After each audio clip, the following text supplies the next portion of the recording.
बैठते थे तो गार्ड हटा देते थे, जो सांसद जी अभी स्नान कर रहे हैं।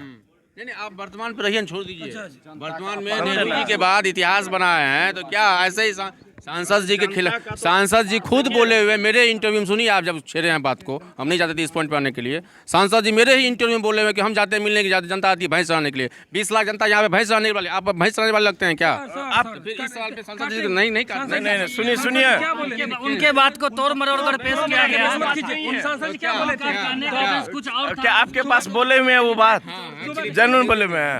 नहीं, चराने का बात, भैंस चराने वाली बात नहीं। अरे एक ही नहीं, देखिए मुद्दा पे आइए, मुद्दा पे आइए। आप देखिए मुद्दा नहीं तो दूसरा, अच्छा आज छोड़िए, रिकॉर्ड है, रिकॉर्ड, अरे छोड़िए, जीत चुके हैं, विकास पे बोलिए, विकास पे। जीते तो हम हैं यहाँ के, जो जनता मालिक, जनता विश्वास दिलाए हैं उस पे। विकास पे बोलिए, क्या कीजिएगा? अरे विकास के लिए बहुत कुछ